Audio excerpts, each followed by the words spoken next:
दोस्तों, हमारे देश भारत में अब तक 100 से भी ज्यादा बाइक्स लॉन्च हो चुकी हैं, लेकिन उनमें से सिर्फ कुछ गिनी चुनी बाइक्स ही ऐसी हैं जो कि लोगों को हमेशा याद रहती हैं।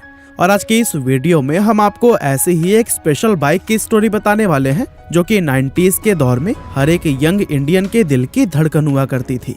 दरअसल हम बात कर रहे हैं उस यामाहा RX 100 के बारे में, जिसे आज भी भारत की सबसे फेमस व सबसे कामयाब बाइक्स में शुमार किया जाता है।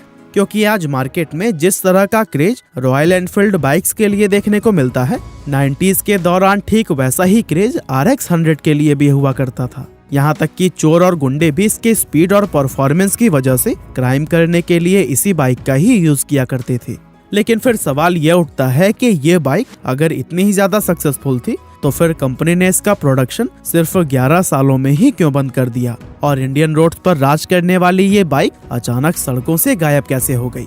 तो फिर चलिए यामाहा RX 100 के राइज एंड फॉल की इस इंटरेस्टिंग स्टोरी को अब हम शुरू करते हैं। तो दोस्तों, जैसा कि हम सभी जानते हैं कि जापान की कंपनी यामाहा हमेशा से ही हाई परफॉर्मेंस बाइक्स बनाने के लिए फेमस रही है और यही वजह है कि आज भी इंडियन मार्केट में यामाहा की कई सारी ऐसी बाइक्स मौजूद हैं जो कि लोगों के बीच में काफी ज्यादा डिमांड में रहती हैं। लेकिन आज के टाइम से थोड़ा पीछे जाकर 80s के दौर की अगर बात की जाए तो फिर वो समय भारत के अंदर यामाहा के लिए इतना अच्छा नहीं रहा था। दरअसल ये वो दौर था जब भारत की 2 व्हीलर इंडस्ट्री ने प्रोग्रेस करना शुरू ही किया था और जापान की कंपनी यामाहा भारत की इस प्रोग्रेसिव इंडस्ट्री में अपने पैर जमाने के लिए स्ट्रगल कर रही थी। असल में यामाहा की world famous RD 350 bike Indian market में कुछ खास कमाल नहीं दिखा पाई।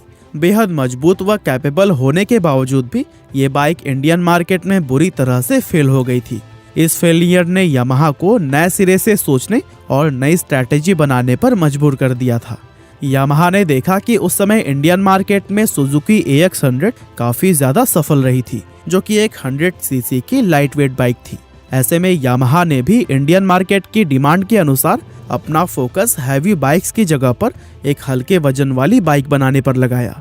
अब यामाहा एक ऐसी बाइक बनाना चाहता था जो कि पावरफुल होने के साथ ही दिखने में भी शानदार हो, ताकि उस समय के इंडियन यूथ को इसके लुक से लुभाया जा सके।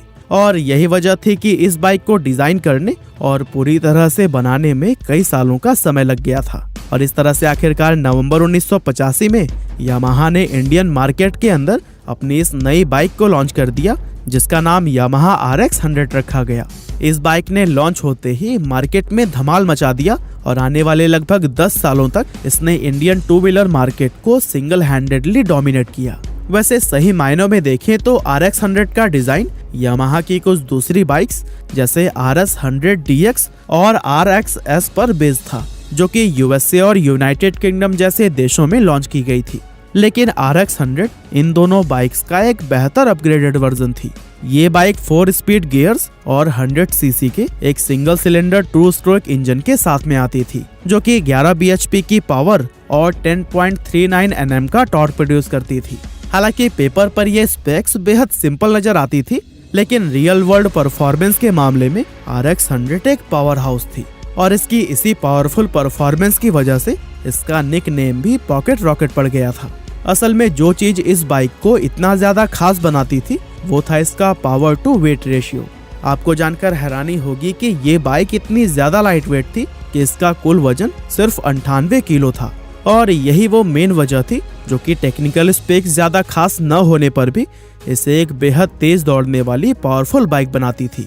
दरअसल यामाहा RX 100 0 से 60 किलोमीटर प्रति घंटे की रफ्तार सिर्फ 7.5 सेकंड्स में ही पकड़ लेती थी और इस तेज रफ्तार की वजह से ये बाइक ड्रैग रेसर्स के बीच में भी काफी ज्यादा पॉपुलर हो गई थी और इसका इस्तेमाल ड्रैग रेसिंग में भी किया जाने लगा था। रेसर्स इस बाइक में कई तरह के मॉडिफिकेशंस जैसे एक्सपेंशन चैम्बर्स, इंजन ट्यूनिंग, बड़े व्हील्स, बड़े कार्बोरेटर और क्विक थ्रॉटल करके रेस में उतरते थे।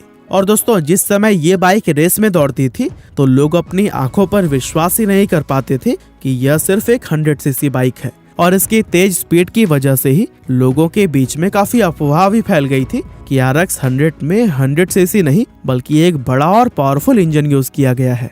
और इन सभी अफवाहों और मॉडिफिकेशंस की वजह से कई बार रेस अथॉरिटीज को इस बाइक का इंजन खोलकर यह अश्योर करना पड़ता था कि ये वाकई में 100 सीसी की बाइक है भी या नहीं। अपने इस जबरदस्त परफॉर्मेंस के अलावा RX 100 दिखने में भी बेहद शानदार और स्टाइलिश थी, जिसके चलते लॉन्च होते ही यह इंडियन यूथ की पहली पसंद बन गई। उस दौर के नौजवान इसके एग्जॉस्ट साउंड के दीवाने हुआ करते थे, जो कि मार्केट की दूसरी सभी बाइक से बिल्कुल अलग थी। और दोस्तों, जिस तरह से आज के समय में रॉयल एनफील्ड बाइक को मर्दानगी का सिंबल माना जाता है, ठीक वैसे ही लेट 80s और 90s के दौर में RX 100 भी लोगों के बीच में काफी पॉपुलर थी। उस समय हर नौजवान इस बाइक को खरीदने के सपने देखा करता था, लेकिन दुर्भाग्य से बहुत कम लोग ही अपने इस सपने को पूरा कर पाते थे, क्योंकि RX 100 को अफोर्ड कर पाना हर एक के बस की बात नहीं थी। दरअसल यामाहा कंपनी ने अपनी इस बाइक को 19,764 रुपए की कीमत पर लॉन्च किया था। अब आज भले ही यह रकम हमें छोटी नजर आती है, लेकिन इन्फ्लेशन को अगर काउंट किया जाए तो उस समय की ये 20,000 आज के करीब 1 लाख रुपए के बराबर होते हैं। अब दोस्तों, आज के समय में कोई कंपनी अगर 100 सीसी बाइक को 1 लाख रुपए की कीमत में लॉन्च कर दे तो फिर यकीनन उसे कोई नहीं खरीदेगा। लेकिन RX 100 का जलवा कुछ ऐसा था कि लोग न सिर्फ इसको खरीदते थे, बल्कि इसके डिलीवरी के लिए कई कई महीनों का वेट भी करते थे। इसकी पॉपुलैरिटी इतनी ज्यादा बढ़ गई थी कि उस समय इंडियन फिल्मों में भी सबसे ज्यादा यही बाइक ही नजर आती थी। खास तौर से साउथ इंडियन फिल्म इंडस्ट्री में तो इस बाइक को बहुत ही ज्यादा यूज किया गया था, और इसीलिए हर दूसरी साउथ मूवी के अंदर यह बाइक दिखाई दे जाती थी। इसके अलावा हल्के वजन व तेज रफ्तार की वजह से फिल्मों के अंदर स्टंट के लिए भी सबसे ज्यादा इसी बाइक का ही इस्तेमाल किया जाता था। और दोस्तों, अपने इन्हीं सभी खूबियों के दम पर RX 100 लोगों की फेवरेट बाइक बन चुकी थी, और लॉन्च होने के बहुत कम समय में ही इसे भारतीय रोड्स का राजा माना जाने लगा। खैर, ये तो हुई RX 100 से जुड़ी सभी पॉजिटिव पॉइंट्स की बात। चलिए अब हम इससे जुड़ी हुई कुछ ऐसी नेगेटिव पॉइंट्स के बारे में जानते हैं जो कि इस बाइक के पतन का अहम कारण बना। अब दोस्तों, जैसा कि हमने आपको बताया कि RX 100 का एक्सट्रीमली लाइट वेट होना इसके लिए बहुत बड़ा प्लस पॉइंट था, लेकिन साथ ही यही खूबी इस बाइक के लिए बहुत बड़ा डिसएडवांटेज भी साबित हुआ, क्योंकि इसी की वजह से लोग इसे लंबे समय तक तेज रफ्तार से नहीं चला पाते थे। दरअसल हल्का होने की वजह से यह बाइक हवा से टकराने पर हिलने लगती थी। साथ ही इसके टायर भी काफी पतले थे, जो कि इसे तेज रफ्तार पर पूरी तरह से ग्रिप नहीं दे पाते थे, और यही वजह थी कि RX 100 को तेज रफ्तार से चलाने पर अक्सर लोग एक्सीडेंट का शिकार बन जाते थे।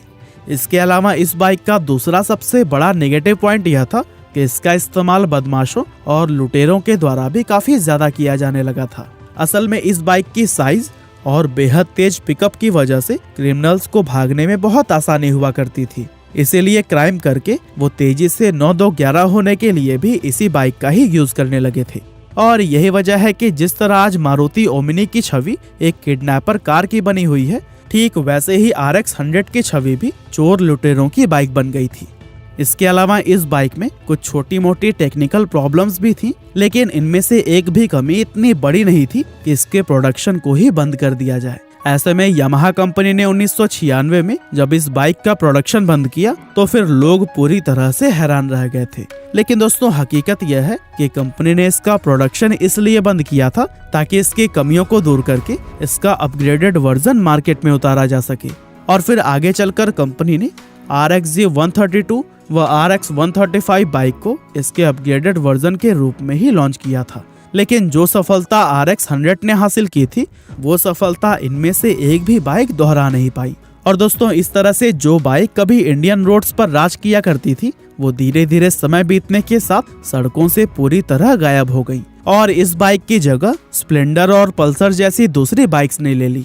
और दोस्तों, आप लोगों को जानकर बेहद हैरानी होगी कि बाइक्स के शौकीनों के बीच में RX 100 की डिमांड आज भी इतनी ज्यादा है कि अच्छी तरह से मेंटेन करके रखी गई सेकेंड हैंड RX 100 आज भी 1 से 1.5 लाख रुपए तक आराम से बिक जाती है। बाकी दोस्तों, हमारी आज की इस वीडियो में बस इतना ही था। यह वीडियो आपको कैसी लगी हमें कमेंट करके जरूर बताइएगा। आपका बहुमूल्य समय देने के लिए बहुत बहुत धन्यवाद।